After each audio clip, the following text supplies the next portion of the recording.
গণপৰিষদ দলৰ লগত আমাৰ কেনেকুৱা ধৰণৰ বুজাবুজি হ'ব পাৰে তাক গণপৰিষদ দলে জানে।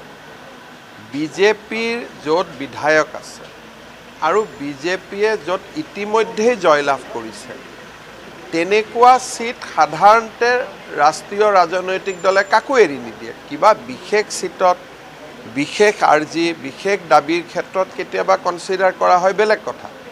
আৰু এনেকুৱা যদি প্ৰত্যেক চিটত কোনোবাই এটা চিট বিচাৰে, অসমত ৩৫টা চিট আছে, যদি ৩৫টা চিট এজিপিক দিওঁ তেতিয়াহ'লে বিজেপিয়ে ২০টামান চিটতহে খেলিব, বাকীটো ২২টাতটো ২৫টাত আমি কোনেও খেলিব নোৱাৰোঁ। গতিকে মই ভাবোঁ যে আপোনালোকে ডেফিনেটলি শুনোতেও ভুল হ'ব পাৰে বা তেওঁলোকে কওঁতেও, কাৰণ অসমত ৩৫খন জিলা আছে। এতিয়া বাক্সা জিলাত এজিপিয়ে ক'ৰ পৰা চিট ল'ব, চিৰাঙত ক'ৰ পৰা চিট ল'ব, তামোলপুৰত ক'ৰ পৰা চিট ল'ব, কাৰণ তাততো আমিয়ে চিট পাওঁ নে নাপাওঁ ঠিক নাই। গতিকে আমি তেওঁলোকক ক'ৰ পৰা চিট দিম। গতিকে এই গোটেই কথাটো এটা বুজাবুজি যোৱা বছৰ ২০২১ত হৈছে। গতিকে ২০২১টোকে ভিত্তিবৰ্ষ হিচাপে লৈ বুজাবুজি হ'ব।